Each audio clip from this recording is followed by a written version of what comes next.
Hello, my name is Mia Bays and I run Bird's Eye View and the Reclaim the Frame mission, which is to bring ever greater audiences to films by women. And we operate in 12 cities around the UK. And this is a really special curation, and it's a collaboration with Native Spirit Festival, who this is our first collaboration of, I think, many, because they have put together, Tweed, who is the festival director, has put together an incredible curation of films by Indigenous female voices that are both contemporary and from previous decades, that provide an incredible contextualization in terms of particularly First Nation and Native American female voices and stories. And for those of you who've already had the pleasure of watching them, you'll have been enraged and enlightened and enthralled as we have been. And if you haven't, we will be dropping it into the thread, so you will be able to watch those afterwards. So we chose to do this this is the UN's International Day of the World's Indigenous People. So that's sort of what we were pinning this to. And I'm really excited that the frame will shortly be filled with entirely Indigenous women and filmmakers, agitators, and positive disruptors. This event is being live captioned, so for those of you who are hard of hearing and deaf, welcome, and it's our pleasure to make this accessible to everybody. I am sitting here in London on the banks of the River Thames, and I will shortly pass to my one of my sisters, in Anna Navas, Sisters in Spirit, who is in Plymouth, and we're usually doing these kind of events in cinemas, but we're bringing people from Canada and North America, and normally we'd never afford to do this. So the delight of being able to do this technologically, and in terms of different time zones, and still to be all sharing a screen and sharing our stories is really powerful, because normally we would be in cinemas. But of course, we all know why those cinemas are closed. And one of our proudest collaborations is with Anna in Plymouth. And so before I pass to her to just say what this curation means to her, I would just like to thank Tweed for the curation and for this wonderful event. And then afterwards, I will pass you to our host. So Anna, I just wanted to say welcome, and it's lovely to see you. And I miss being in your cinema, which is still closed. So yeah, tell us what this means to you. Yeah, still closed until the end of September. I'm so grateful for you for doing this, and to Tweed for curating this incredible programme of films. It's particularly relevant here in Plymouth because 2020 is the 400th anniversary of the Mayflower sailings, and this was due to be a year of commemoration in Plymouth, slightly throwing up some difficult questions that I think a lot of activists and artists in the city have been asking in relation to this whole Mayflower question and story that we've been told, how we should remember and celebrate it. And I think it's just quite timely that this curated programme has come out, because obviously lots of the things that were planned in the city were cancelled because of COVID. But I think interestingly, there were some groups of people who were working to try and ask different questions and to create a bit more of a decolonialized space, so that Native American artists could come into the city and work and curate programs which weren't really being done by the authorities, I suppose. Mm-hmm. So there were some really great things that were going to be happening. There was a big project called Settlement, which was going to happen, which was being co-curated by some artists here in the city, Fiona and Karen Evans, and a Native American artist called Kanupahanska Luga. They were going to be doing a big takeover of Central Park, which is a big park in the middle of the city, inviting a large number of Native American artists to come and work in the space and take it over and really sort of demand some different thinking about this whole Mayflower thing, which would have been so incredible. I don't know if they're going to be able to do it again next year, but I really hope they will be able to. We were going to do some film program around that, to try and use the film program to ask those questions and to create a space for different viewpoints. And I think that would have been a really wonderful thing to do, to be part of. There was also a grassroots group set up called North Star Study Group, which has been set up by an artist in the city called Rachel Dobbs, which is an incredible group of people who are just saying, we don't know enough about this. We need to keep educating ourselves. We need to keep asking questions. We need to keep seeking answers from other people instead of providing the answers ourselves. And so there have been some really great things happening. And I just think this program that's been curated by Tweed, again, like plays into all of those really good things. So it's great to see that kind of thing happening. Wonderful. Thank you, Anna. Lovely to see you. So welcome to everyone who's joining us from around the country. So Plymouth is one of 12 cities in which we work and collaborate, and we actually work with more than 35 cinemas around the UK. And now, of course, we're doing all of this work online, as I said, so you can see the films afterwards. They're all available digitally, and you'll be meeting filmmakers shortly. So I would like to now pass over to Dr. Stephanie Pratt, who's the Dakota Nation and Anglo-American art historian and cultural consultant for the Native Spirit Film Festival, who will be your guide for this evening, and we'll invite then on our wonderful panel. Thank you. Hello, everyone.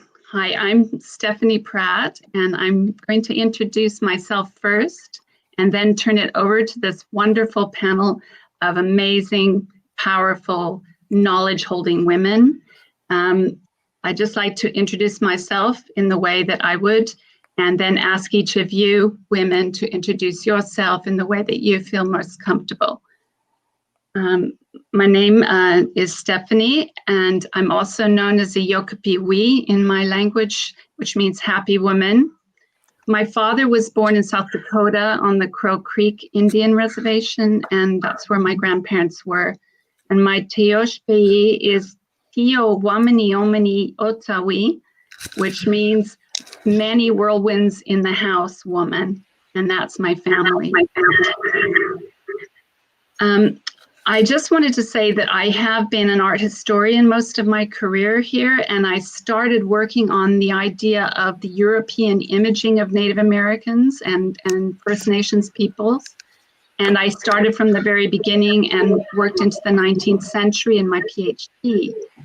So I was very worried about the way that images can misrepresent and kind of stand in the way of understanding, kind of get in the way, like statues and all kinds of images that don't actually tell the story.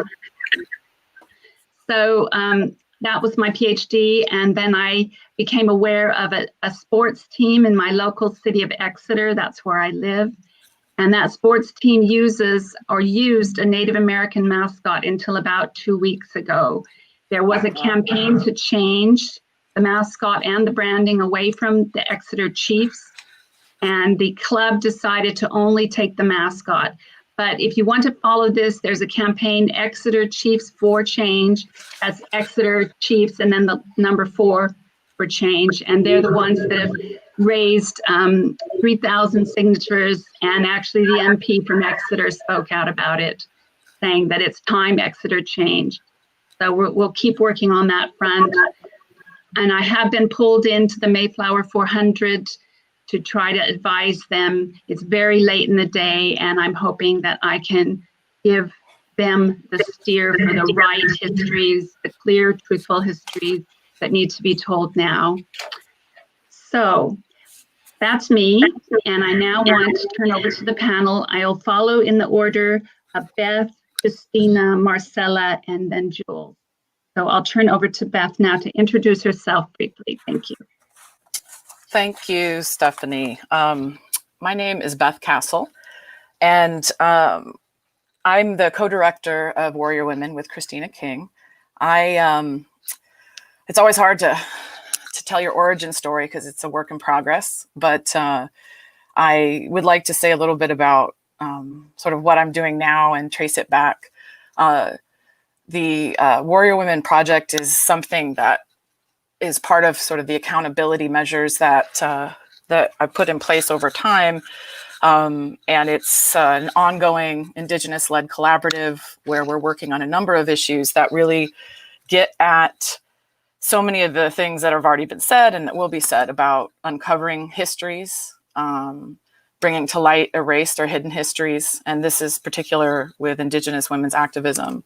I am currently sitting in the attic of the home I grew up in, which is in Ohio in the Midwest of the US.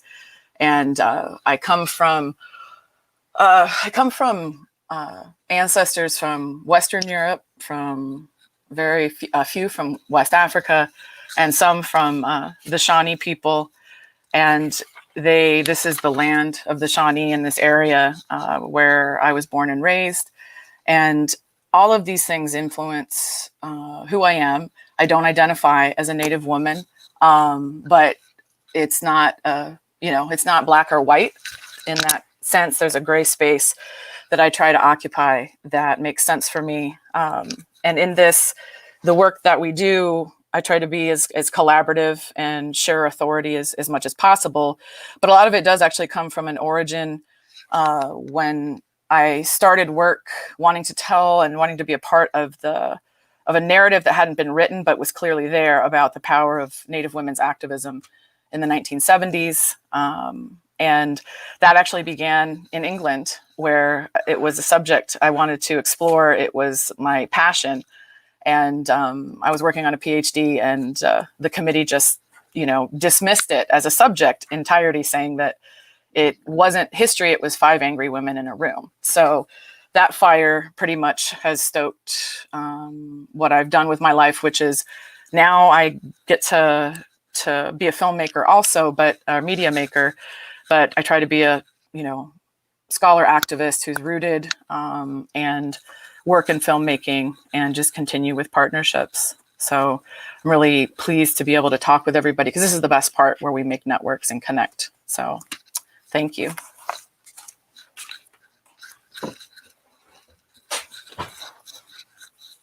Christina, I think you next. Christina. Hi, thank you so much for having me and putting this together.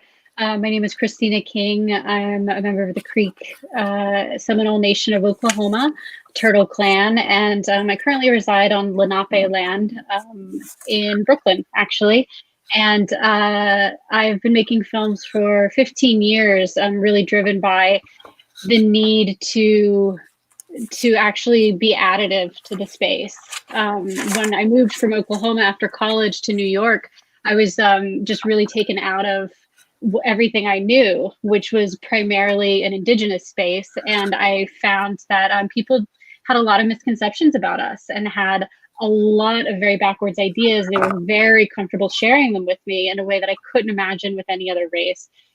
So I kind of noticed that film that I was already engaging with could be a tool to kind of change hearts and minds. And my goal has always been to look at the space of film and say, well, okay, what can we add to it that pushes the envelope further for what we need, and pushes people into the space that we need them to be, so that we can have allies in that space. And also, aside from allies, Warrior Women was definitely directed with an eye towards inspiring and exciting like our own people. So that's pretty much the focus of everything I do.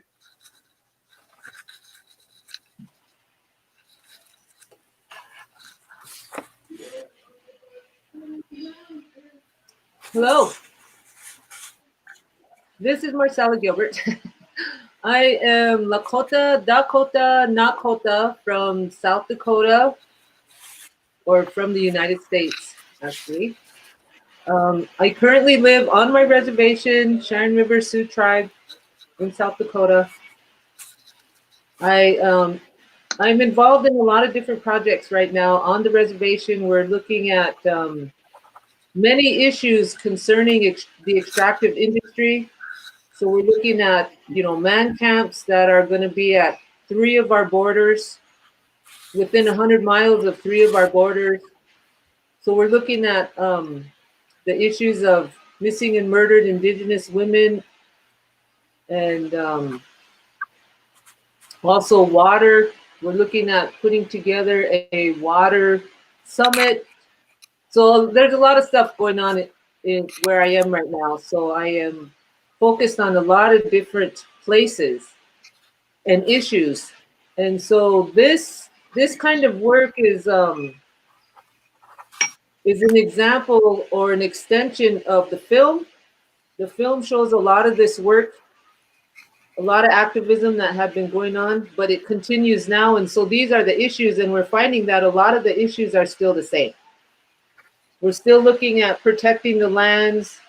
We still have a lot of the corporations after the same resources. There's still a lot of corporations going after gold and uranium in our sacred Black Hills. And of course, the issue of water. And now we're looking at the theft, the continued theft of our children, and now the murder of our women. So the film is a spotlight, but it's also an indication of the continued struggles that we have to face ongoing and will continue to face. So thank you for this time. I appreciate you inviting us to this. Thank you so much.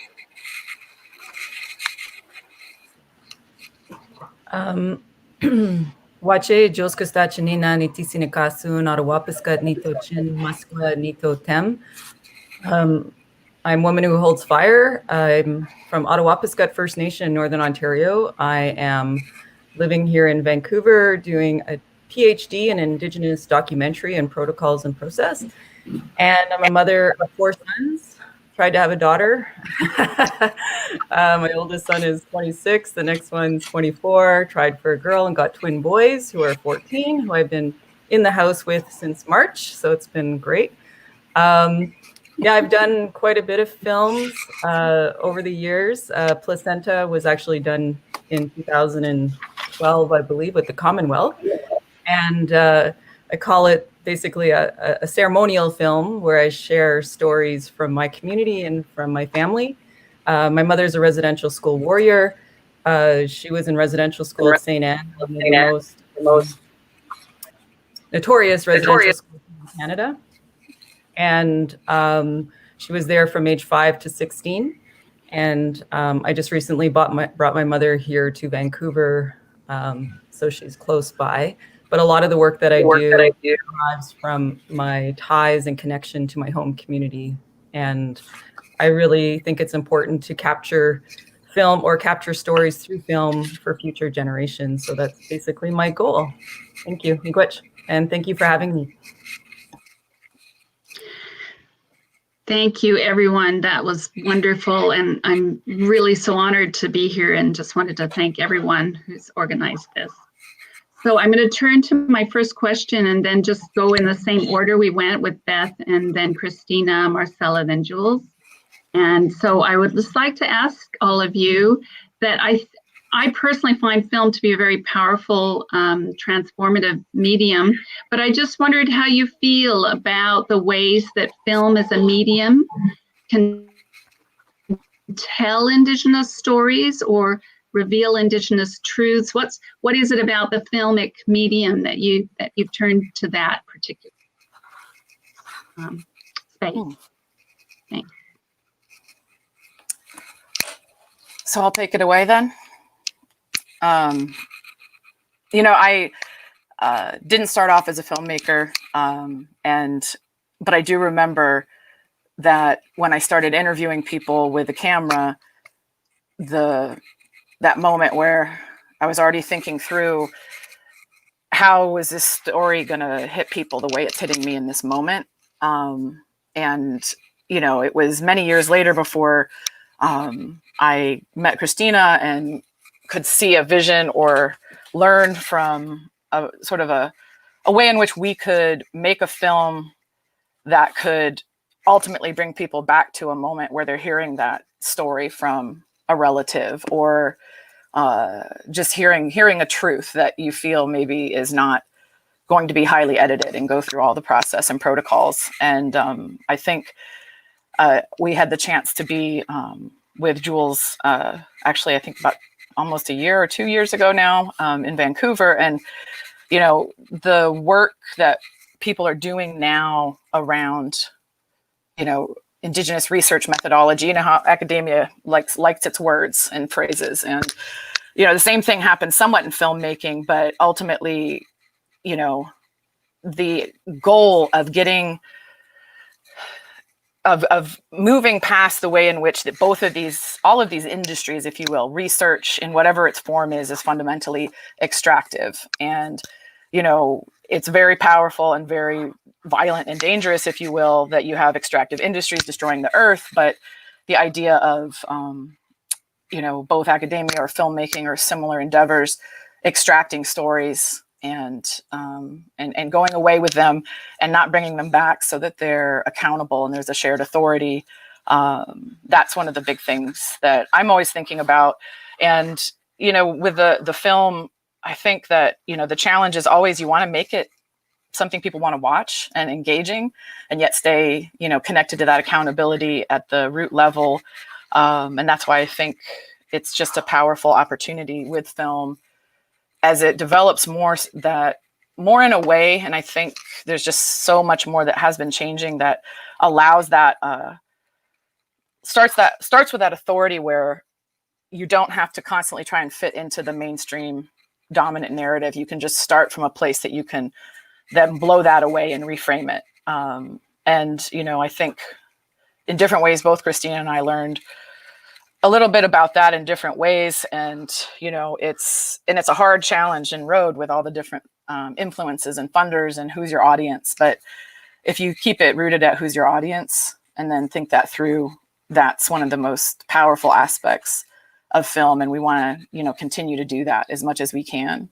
So that's particularly why I think film is the tool, and I'm still learning how to use it and keep it accountable.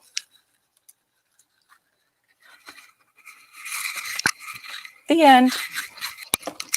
So, you know, for me, very early on, when I was probably in college studying film in Oklahoma, I watched Joe Berlinger's Paradise Lost films. And that was the first time I really realized, like, oh, a documentary isn't just about giving you information, but it's a tool that can seek justice.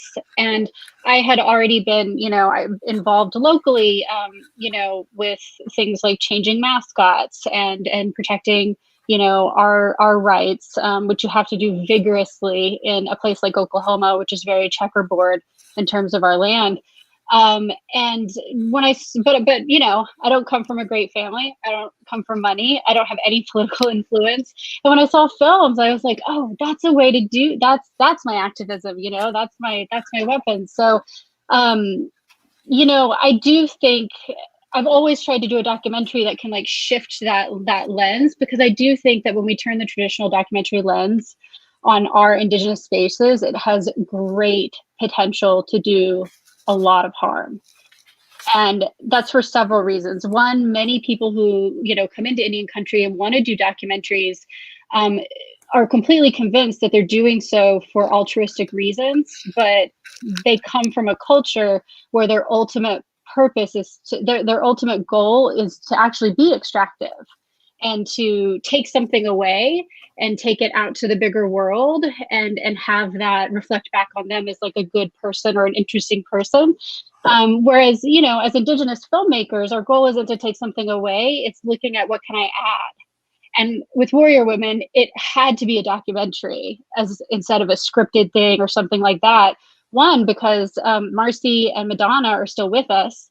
These kinds of films don't get made, if they get made at all, about women, Indigenous leaders, they don't get made while people are alive. And it was just very, very, very important.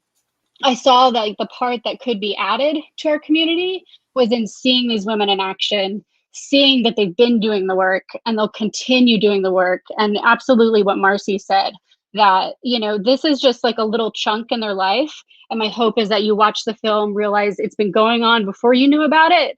You get to see a little bit of it. And now there's still so much work to be done. So, you know, that was very, very important. And I, you know, I wanted people to be able to see that, that the work is hard and that the work is going on if there's not a camera around. So, you know, documentary lends itself to that.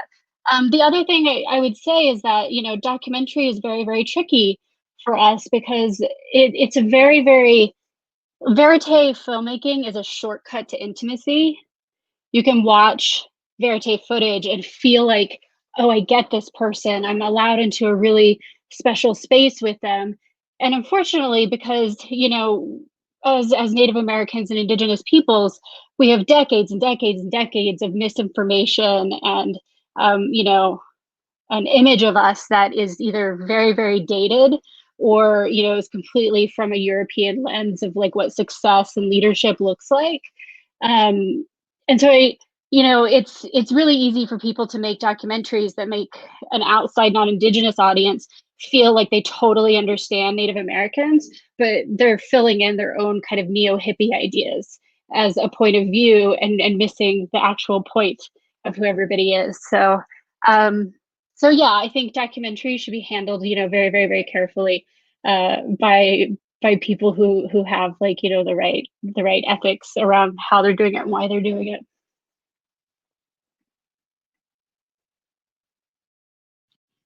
Marcella?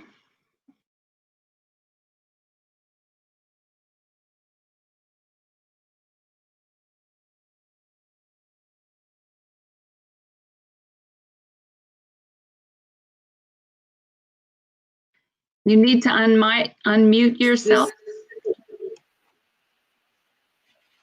I am not muted. I'm not muted. You're okay now, Marcy. Now you're muted. Oh, no. No. Now you're good. Now I'm muted. Okay. Sorry. I wanted to say that using film in Indian country has literally, I mean, I'm not in film, so you know, this is just what I'm observing. I'm not a filmmaker, but it's an excellent opportunity for our people to express ourselves in ways that we haven't been able to, because we've had to figure out the written language, because our people don't have a written language. And so a lot of the truths of our people were dictated to us by people who have written languages.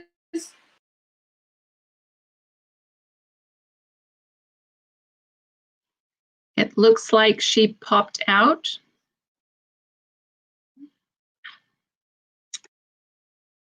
Can we move to Jules? Okay.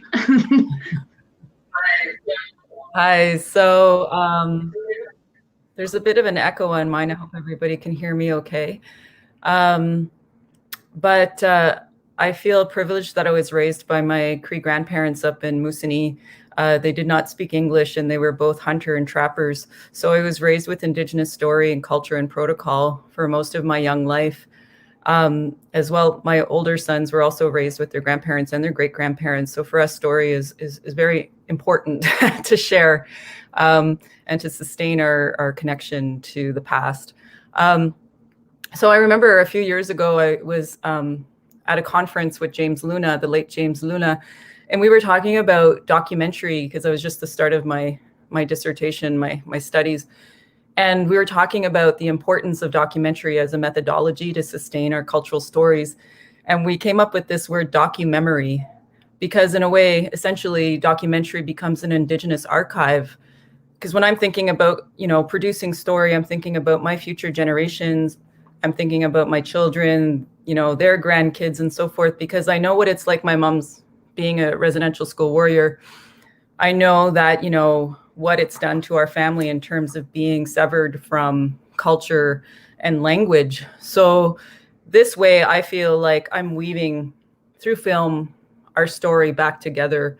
So for me, film is just such a great platform. I'm also very, very aware of protocol in terms of ceremonial practice. And the stories I tell are my stories to tell. I'm not telling anyone else's stories. So my grandmother always told me to know my own story first before I started to share others. So that is a methodology that I use in my practice. So right now I feel like I'm in a place where I can actually start to share stories that are not mine and not so personal. But that's just something that has come from where I'm from. I don't speak for all Indigenous people. I speak for myself, being an Esqueo from the Mushkego. But I think that, you know, I'm really focused on protocol. I'm focused on how we approach sacred stories, especially if stories are not cared for by one person, they're cared for collectively, making sure that we have permission to share those stories. So anyway, I consider all of these things, and maybe I'm overthinking everything, but it's how I was raised. A documentary for me is just such a wonderful platform. And it's a way for me to ensure that people do have a connection somehow, some way to our ceremonies.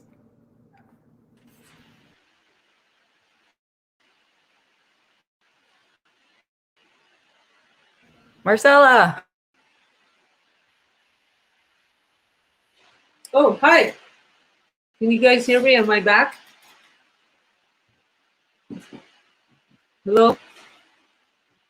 I don't know. I don't know if I'm on now. Am I on? Can you guys hear me? Yes, you're Yeah, on. we can hear you. So everyone can see and hear you. Oh, okay. All right. We can see Thank you and hear you. Okay. So I think using film gives our people a really good opportunity to express a lot of the stuff that we haven't been able to express throughout the years. And it gives us back our truth as well. Because one of the things that I relearned from, you know, our the way our people behaved before was being able to tell the truth. And by not having a written language, we were responsible for what we were saying to each other and to others and to ourselves. And so it was important that we spoke the truth in whatever way that we saw it, but it was the truth.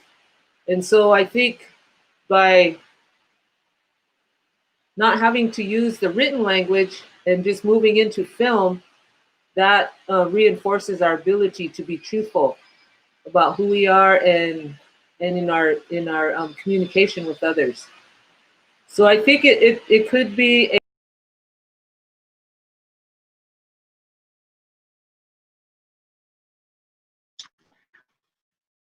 Okay, I'm going to move on to the next question.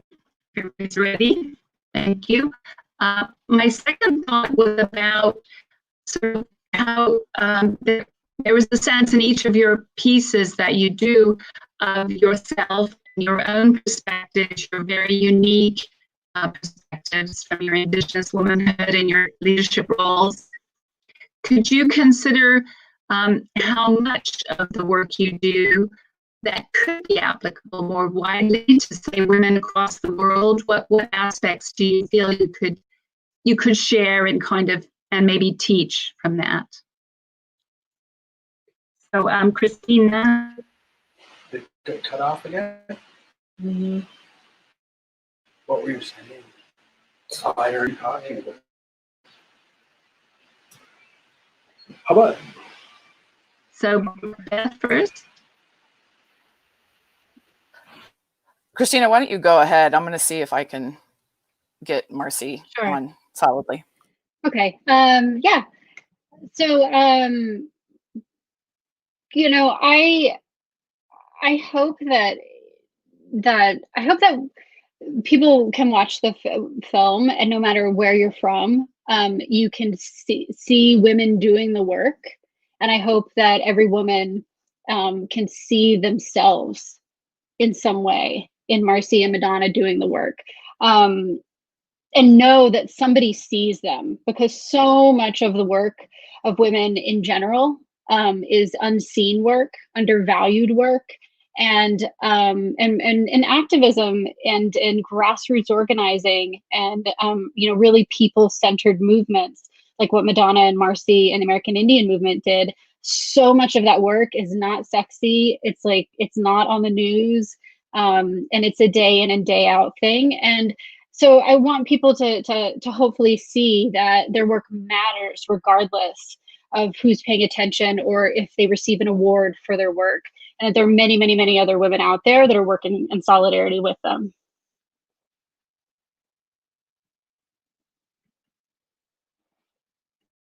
Thank you, Christina. Shall we move to Beth next? Sure. And speaking of behind the scenes work, that's what we're trying to do is, you know, tell me, I do want to know if someone has been on a Zoom meeting with all these, you know, coming from all these different spaces where, you know, their child hasn't run onto the screen, you know, in his underpants shooting Nerf footballs. At least that was the last experience that I heard about. So this is nothing. You know, it's in terms of the aspect for me, the thing that really stood out in this question stuff when you proposed it is just the fact that, you know, someone who's had, you know, training as a historian, and, you know, whether it's history, archives, documentary film, all of those methods are just, you know, sort of the original erasure and colonizing tools, right? When you take away the things that, when you take away and swap out and manipulate the elements that help you build your own story and truth in a, you know, in a system like this. I was just thinking, you know, just the earliest films and the earliest images, which is one of the things that we were evoking in our film, are all about the erasure narrative of Native people. There's just so much depth to it. But I think that underneath it all too is when we do this thing where we peel back one layer and then another, is there a way we can go directly to the heart of it so that understanding Indigenous women's leadership, for example, lets you understand a whole lot of different things, and it's transformative, and you don't have to go through the process of another group's experience. For example, like the layer of European womanhood, right? How do you get through that? So that you can start at the actual truth and the space in the middle where you're understanding the inherent power of women, you're understanding that matriarchy, even that word isn't just a European term about women having power over, just about the inherent power of women and the importance in community. So I think that's one of the things from my perspective in my, you know, space of accountability that I want to see understood more globally for people. So for example, if women want to stand in solidarity and they want to be allies, they can understand, for example, all of the different things that, you know, Indigenous women have to navigate to get the story out there and to tell the truth and to provide this incredibly powerful model of leadership, which flips leadership on its head, right? And I think that's just couldn't be more important right now for the whole world. And so it's exciting that, you know, films can take a while, but you then at the end, you're like, this was right on time. We planned this. So that's one of the things I think is great about this. And Jules' work, for example, even though we talked before and, you know, I was really in tune with the things that you were saying, because a lot of people don't get even deeper about these protocols and these issues of, you know, collective production and authority and accountability. Like it's amazing how our film, like your films, like it's just, they all need to be in one big circle. You need to be able to see ours and yours together, because you're like, I freaked out last night when I was watching them. So it's very powerful the way these things naturally come together. So I'm going to hand off baton. Okay, it's going to go to Marcella next, but I'll just reiterate the questions because I know you were maybe not hearing that. So I've asked my next question about, you know, the fact that you as a woman, as an Indigenous woman leader, speak from a very rooted, very clear sense of who you are and where you come from. But how far or how much of your work in activism and your work in film could you say could be applicable to women all across the world?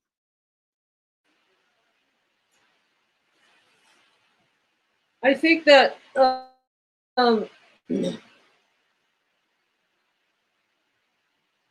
with growing up in an activist family, growing up in the movement, the American Indian movement,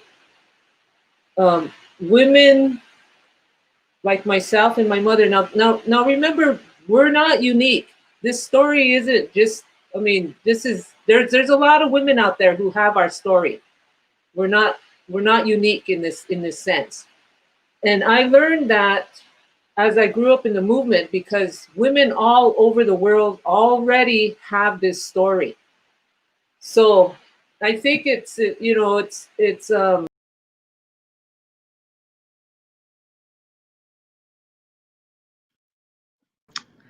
I feel bad for Marcella. I feel bad for everybody because she is, I know. she's amazing. Yeah. I think we'll have to move on to the third question, but maybe we can bring her in. The third and last question I think we'll be able to fit in is the idea of a kind of fantasy of if you had unlimited budget and you could go wherever you wanted to go and there was no pandemic, which, we're all praying for. What kind of a project, what kind of a topic might you choose for your next piece of work or your next film? So shall I go to Beth first, please? I was going to answer the second question. Yeah, go for it. I'm happy to cede the space to you because I'm trying to get Marcella. Sorry. Go for it.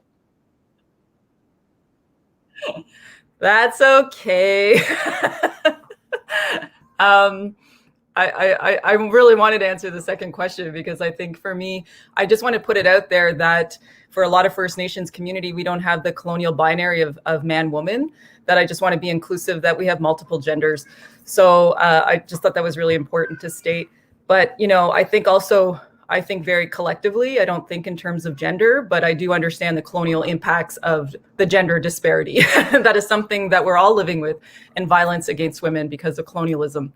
But I also want to say, as a mother of 4 sons, it is my job to ensure that my children are critical of hypermasculinity, so I'm always having constant conversations with them because they're out in the world, they're interacting with people. So I want to make sure that they know their roots. Because nowhere in our traditional teachings does it say to disrespect women. Nowhere in our teaching does it say to treat us less than. Nowhere.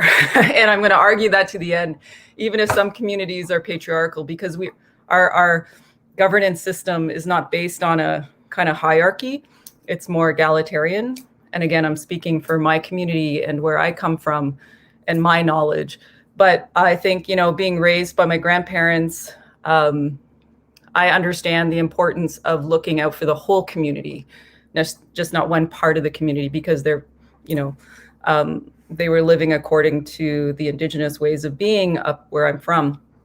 So, that's just I wanted to add is that, yes, I a lot of my work does speak to Iskwewak women, but I also bring in the collective as well. I bring in my children in my storytelling practice. I bring my parents, my grandparents. So I think the stronger that, we are as a unit, then no one can take us down, there's strength in the collective. So thanks. Yeah, many apologies there because I did want to hear your answer to that question, definitely.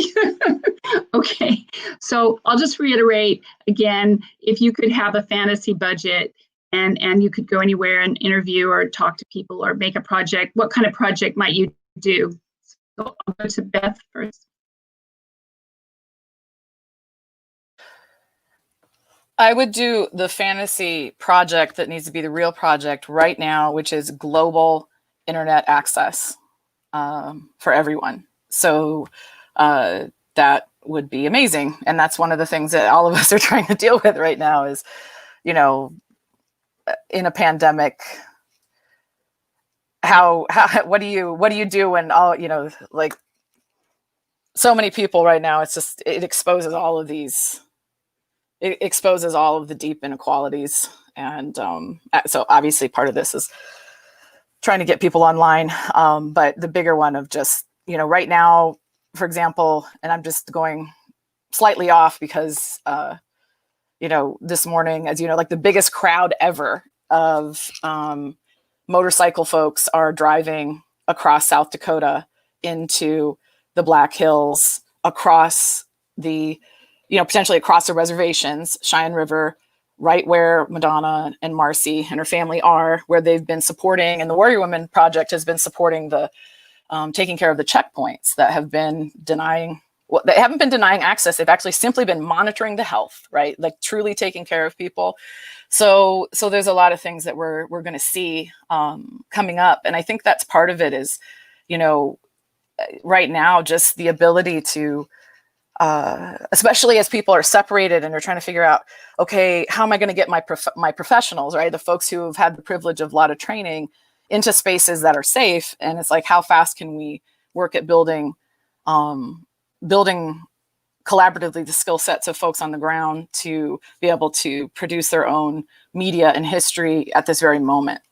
So, you know, there's all these wonderful ideas, but I think I know that we're continuing to work on storytelling and history making that is about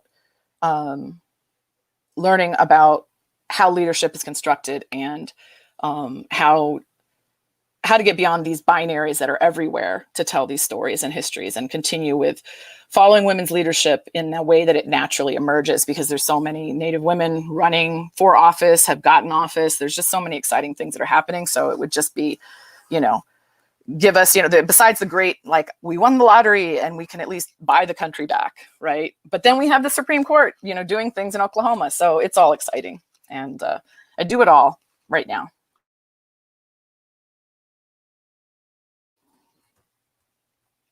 What about you, Christina?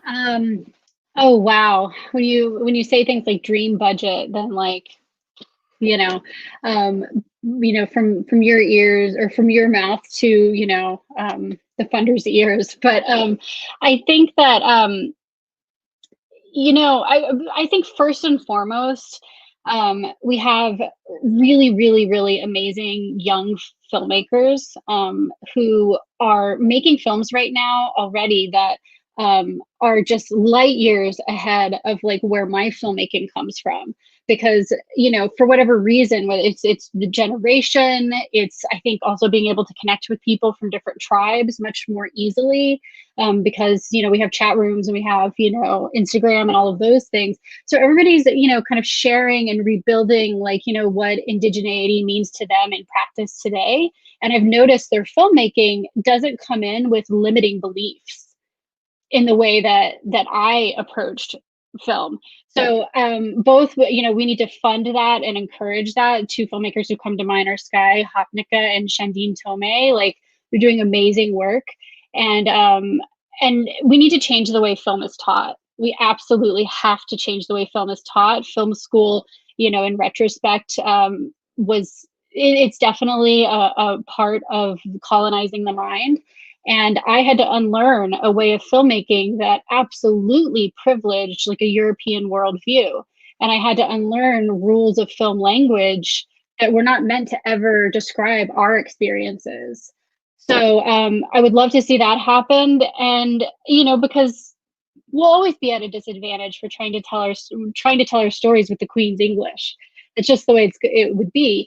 So, I from a film perspective, I'm really excited about leaning into both hybrid and scripted, because I feel like every story kind of tells you what it wants to be. Does it want to be scripted? Does it want to be a documentary? And for a couple of years now, I have kind of felt that there are some stories that really, really, trying to force it into a documentary causes way too many compromises on the Indigenous worldview. So I'm interested in breaking out of that, and also, not so much making my own films, because I'm primarily a producer. I'm primarily a supporter of like, what does the space need? So very much I'm excited about supporting. If I had like a huge budget, I would give it to Shandine Tomei, actually.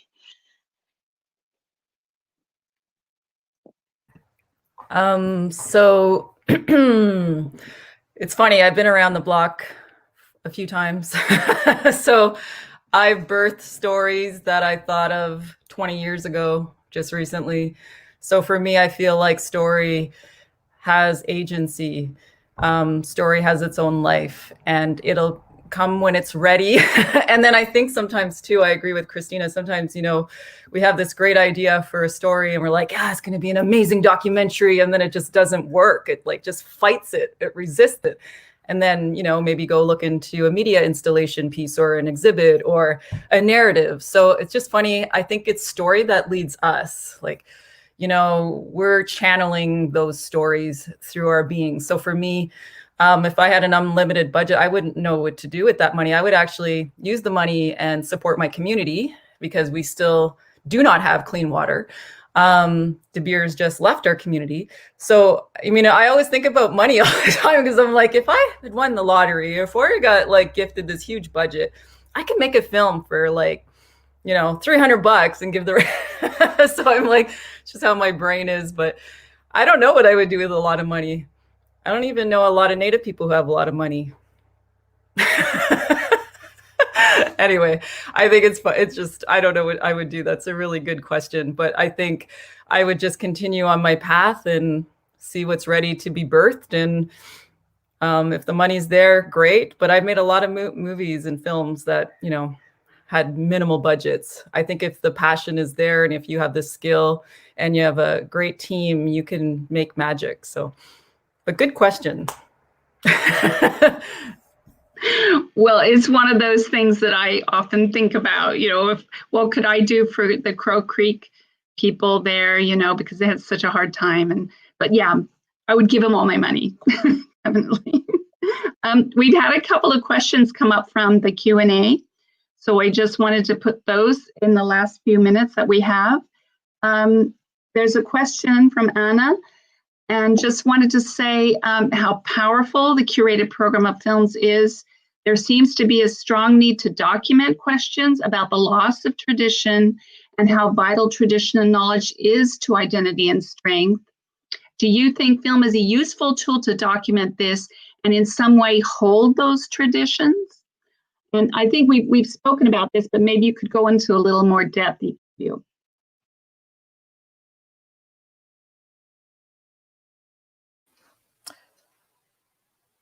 This is just one of those moments where I wish we could be a little more interactive, but we can try. I just see a lot of commonality between the Warrior Women film and project with Jules in particular, your work, because I think that it's one of the big questions, and it's one of the things that I think your films actually ask specifically is how do we use one of the biggest issues of how we follow protocol, respect ceremony, think, you know, all the elements that make, you know, an Indigenous worldview and space, you know, in opposition to everything that film is and can be. So in the ways in which we take it back, it's one of the things that why, you know, I mentioned the ongoing aspect of the film with the project, the oral histories and also the archival materials. I just think right now, when you think of all the films made so often, and just what people are doing with that material, what they're doing with interviews and how important it is. But when it comes to, I think that's part of what we're trying to move towards with some of the work that we want to do with on the ground now, because I mean, Madonna Thunder Hawk was telling me this the other day, and actually she did it in another context, but she was just saying how important it is to document, like the power to document yourself, the power and pushing the sort of the restriction, if you will, of the way I think there's been a declaration of and focus on cameras and way, you know, the historical resistance to cameras and other media taking stories, that when Indigenous people who have done the work of accountability in their communities, why can't we or they do more in using those tools to capture that?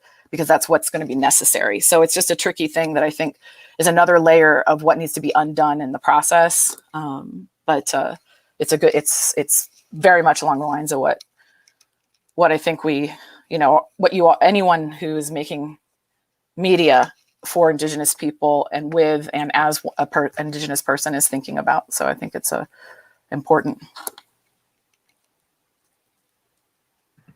I think as storytellers, essentially, that we're all pieces of the same puzzle. You know, when I watched Warrior Woman, I related so much, and I just was so envious that I wished that I was part of a protector family. I mean, you know, but essentially, I'm so proud of where I come from. You know, we lived in the bush. We had to fetch our own water. We didn't have electricity for the most part. So I bring something different to the whole story, you know. So for me, that's so important to acknowledge that, you know, we all have special gifts, and when we come together, there's strength in numbers in our stories. But what's so cool is just in watching Warrior Woman was I related to so much of that story, especially being the daughter of a residential school survivor. And we're yet to kind of have these conversations. You know, we've been really, really focused on the survivors themselves, which is essential and important and significant, but we haven't delved into the conversation or discussion around being the child of a survivor and how it's impacted us and being fragmented. And I also want to say, I try not to use the word loss. I do not say I lost language or culture. This was a deliberate act of colonialism. So, and I think it evades responsibility and accountability when we use the word loss, because we didn't lose anything. So I think if we're going to be straight up, we have to use words that are, and it's hard with the English language, I know. And I've used the word loss in the past, but I've corrected myself because it's like, no, it's not really loss because these are the things that happened over the years to my family and my community. So anyway, that was just a side note, but I think, you know, there is strength in numbers, and I think we all bring something special to the whole story because we are part of this big collective. All of us, we just have a different, you know, there's diversity in terms of how we tell stories and what stories we bring to the collective. I don't know if that made any sense, but miigwech.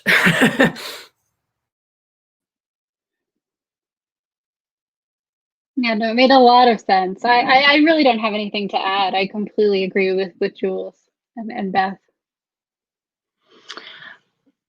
Okay, we do have another question that's come up, and I think this is also really pertinent, and it's how might viewers watching now and the European film organizations like Bird's Eye View and even the BFI, I guess, help mobilize European audiences and European funding to help support the essential film work you're doing in your essential activism?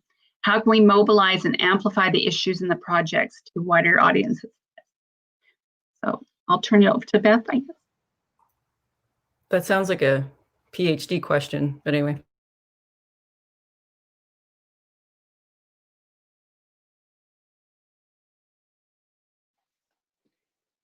I know, is Beth frozen? I think Beth is frozen. Yeah, Well, Jules, you hit the nail on the head. I was like, this is totally a Beth question. Now she's frozen. I mean, one thing Oh, now she's frozen. Am I frozen? No, you're okay. It's just you and me. Christina might come back, but I thought I'd love to take up your idea of the unity and the kind of bringing everyone together, but maybe Christina first. Christina, what were you saying? well, I was just saying that, you know, Warrior Women had the huge privilege to be able to show in a lot of areas of France last year. And what really struck me was that the Bretons had a very similar language for all of these issues and had been dealing with a lot of these issues. And I did not expect at all to find kindred audiences in the spaces that we were in. And so I would very much encourage, like, any, you know, European film organizations and European funding structures to recognize the local indigeneity that exists in their space that doesn't match the Indian look, you know, idea that they have, and because connecting with all of those people, you know, being Indigenous is a global. We're everywhere. So, but we're spread out in all these little pockets.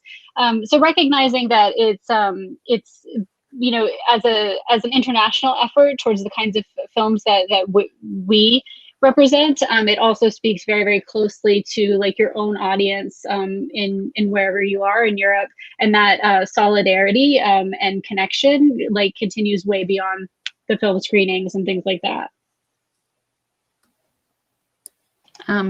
Beth, are you back here to speak? Hello. You can hear me, right? Lordy. No, Christina brings up a fantastic point, because it also goes right into what partly, why we're gathered here today and recognizing UN, the International Day of Indigenous Peoples at the UN, but sort of taking it back for, Indigenous peoples. And in this context, I don't know, I'm also sort of channeling Madonna a little bit, where it's, how to be good allies is a really critical aspect, but even more important is look in your own space to support and understand, for example, what a better way to start having people really potentially reconnect to what, and again, and this is a broad stroke, but there's an Indigenous value system that we, that might save the planet, that maybe people don't deserve it, but we, need to do it. And so the idea of, when she, for example, went in the 70s, she was a guest in Ireland, and that's when she had a very transformative experience. This is something we want to do in some of the decolonizing curricula that we're doing in terms of being able to teach through film and other media. But that was just when she really understood her own position as an Indigenous woman in a way that hadn't quite hit her before, and her need to step up and be a strong leader.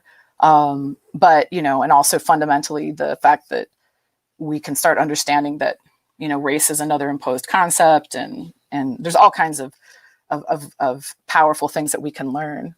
On the very specific, this is the part where you're like trying to find fancy ways of saying, buy us some t-shirts, give us some money. But, we're still in capitalism. And until we crush and smash that entirely, or it just totally breaks down and people realize it's not working, there's a lot of things that we are trying to do on the ground. And we can share some, the website and the way to connect if you want to. Also, as you're looking in your own space, simultaneously support something where issues are pressing, where the man camps are happening.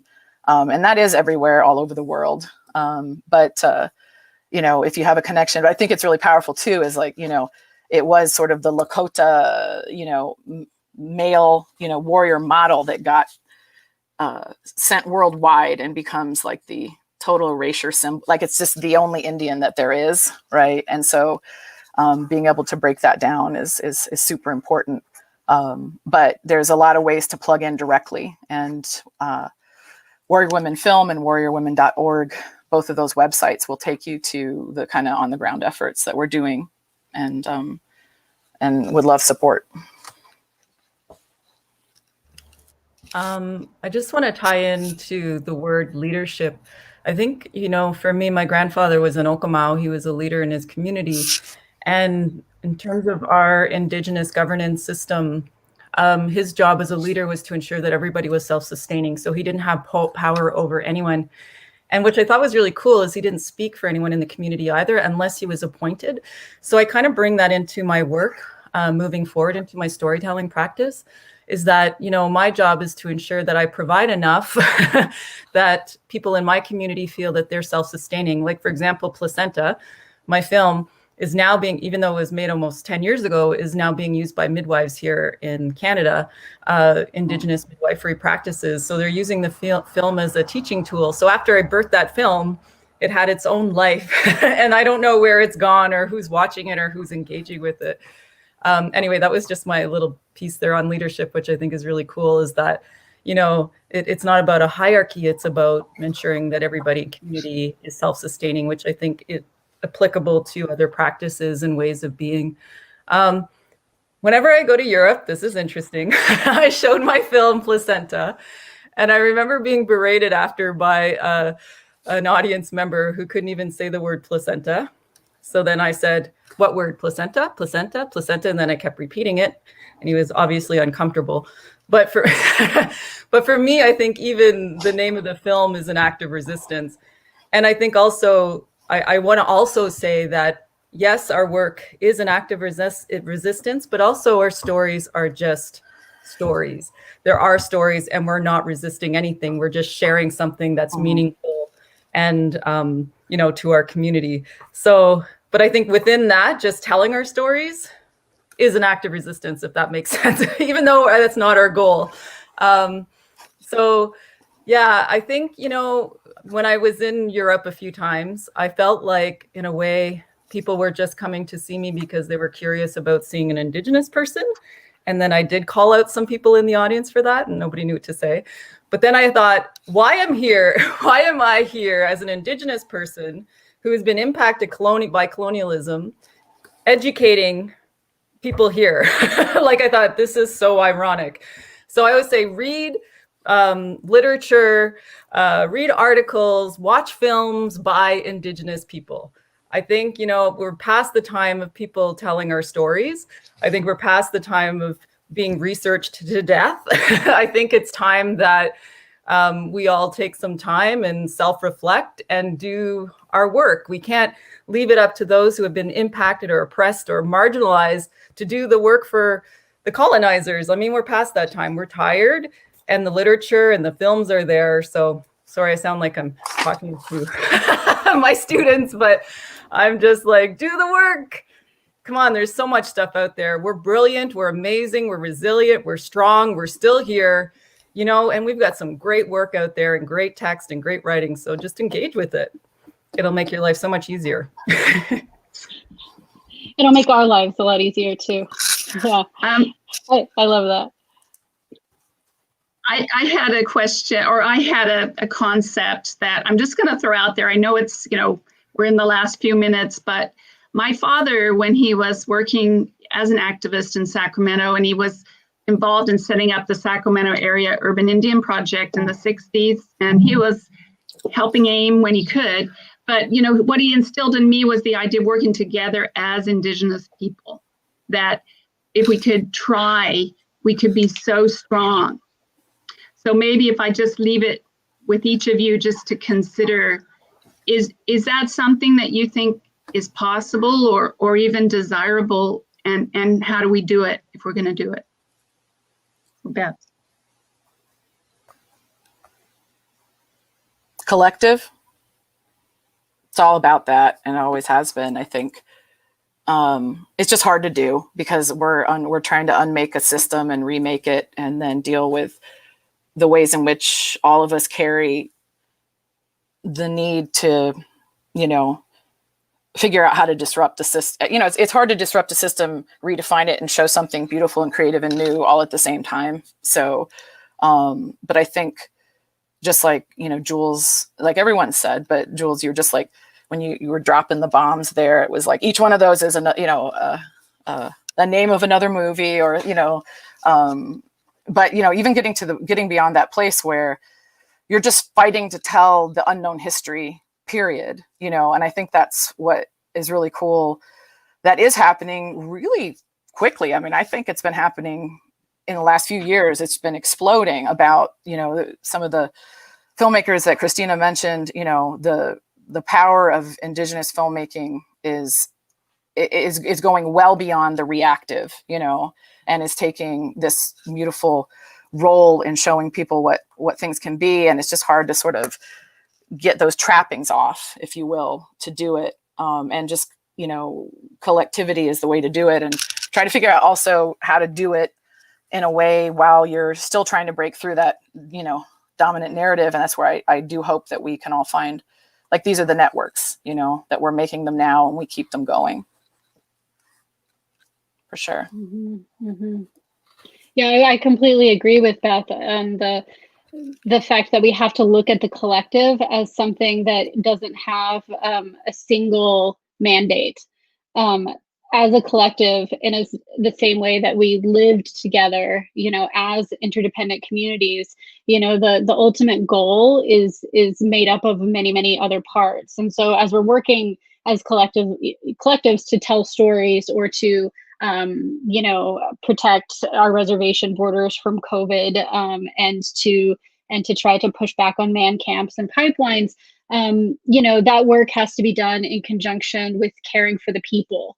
The warrior spirit has always been the warrior. The warrior path is not always the war path, and the warrior spirit has to show up in action. It has to show up in care. It has to show up in listening, and it has to show up in all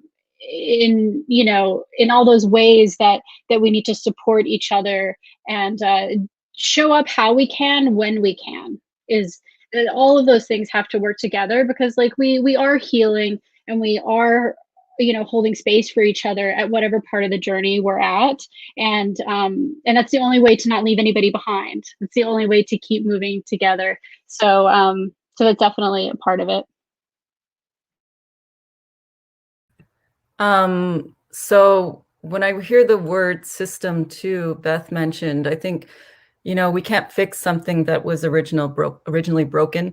So I try not to I just think about, okay, what can I do right now with my sisters? What can I do right now with my community?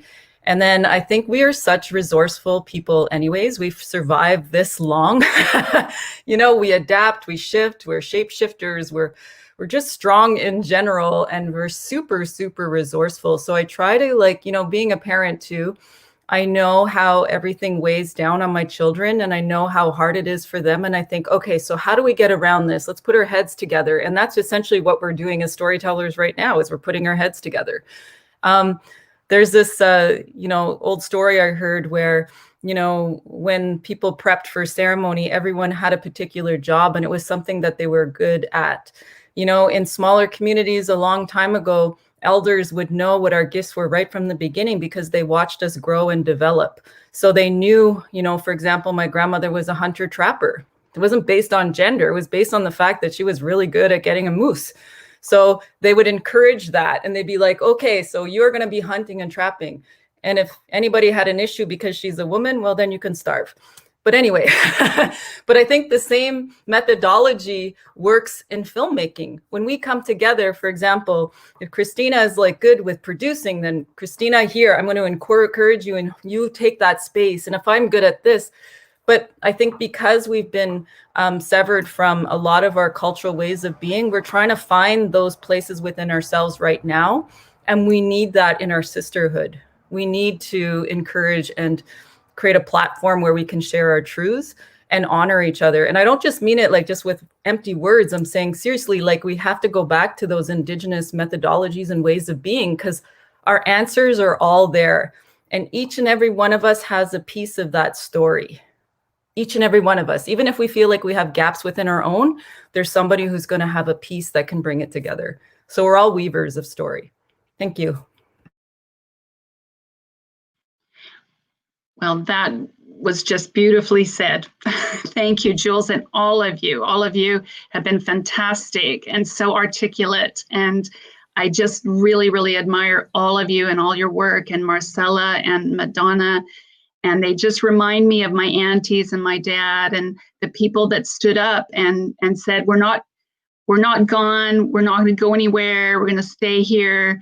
I had a self-determination T-shirt I was really proud of in the 1970s. That was kind of a slogan. But I just feel very, very much like being in England is tough. I'm not connected.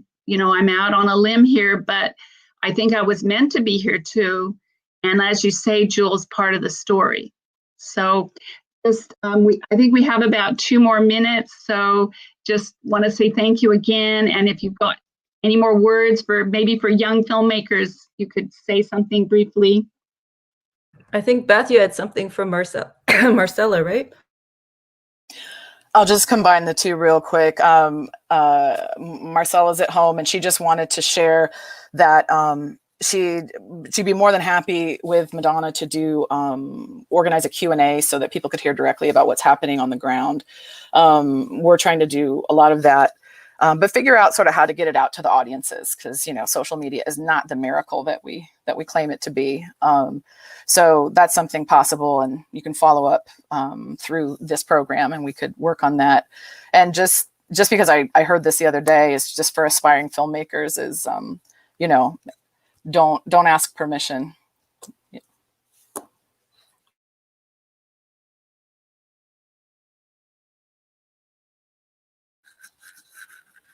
And I'm done. Christina, did you have any more words for us before we sign off? No, I don't believe I do, other than to say thank you so much for putting this together to reclaim the frame, as it were. And thank you, everybody, for tuning in to it on your weekend, Mado. And I just say, yeah, like, claim space. Just take it. We're not accountable to anybody. We're accountable to ourselves and to our community. So just claim that space, don't apologize, and keep creating work and honor the stories that are being channeled through you.